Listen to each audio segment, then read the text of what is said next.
Okay, let's start working with encoding the iterator design pattern now, and say that, for example, the problem you've been charged with is organizing a division of a corporation, and in particular that division has many vice presidents in it, and we're going to iterate over the vice presidents inside that division of the corporation, and to that purpose, we're going to start by creating a VP class. This is going to be a vice president class, and we're going to have many vice presidents inside the division, and we're going to create an iterator that will let you iterate, that is, loop over all the vice presidents inside the division. I'm going to start off by creating this VP class. This is the vice president class, and there will be many vice presidents inside the division.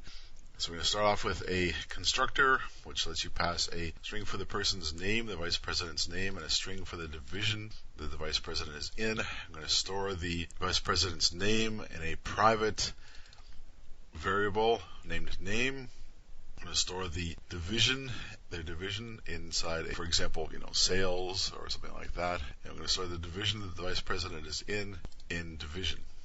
Okay, so that creates a VP class, and that's going to be, we're going to have numerous vice presidents. We're going to iterate over the vice presidents.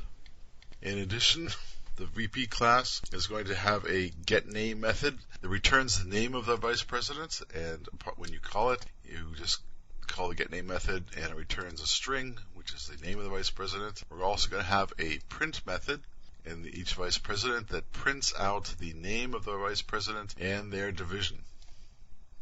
So we're going to have those methods built into the VP class. Here's the VP class. We have a constructor that stores the person's name and division.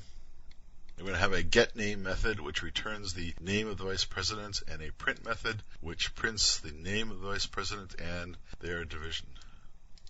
Okay, now we're going to create the division class, which can contain various vice presidents. Next comes the division class. And we're going to start off with a constructor, which takes the name of the division and stores that name in a private variable called name. So as you see, when you create a division object, you pass the name of the division to the constructor. That's going to store the name of the division in a private string variable called name, and we're also going to have a getName method which returns the name when called. So you can both store the name of the division and return it. Now in a division, we're going to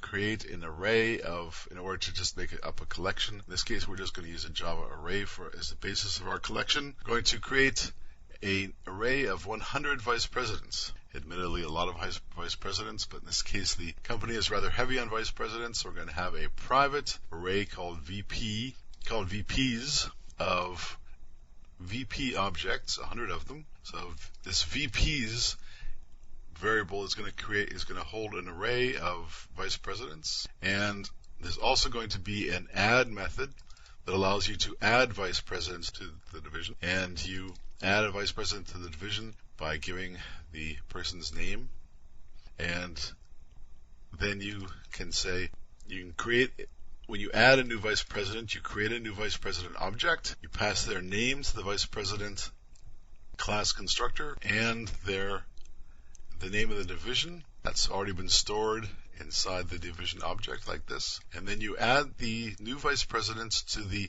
VPs array, as you see here.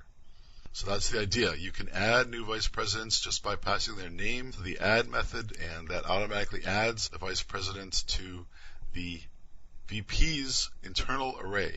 Okay, and then in addition, we're going to have a method of the division class that returns an iterator.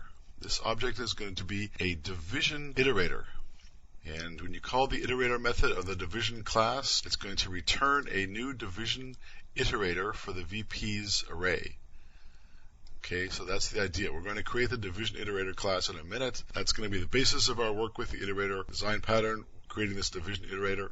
But the whole idea here is that you can create a division class and then add vice presidents to the division class like this, and their name of the vice president is stored, as well as the name of the division that they're in, which is the name that's been given to this particular division. You see it there. And then We're going to have an add method that lets you add vice presidents just by name, and the new vice president object is created by name, and the name of the division is added as well, and then the number of vice presidents is incremented, and the vice president is stored in the VPs array. As you see here, the number of vice presidents starts off at 0. And then, so that's an add method that allows you to add vice presidents to the division. Finally, we're going to have an iterator method that returns a division iterator object. We're going to see how that works next, and that's coming up.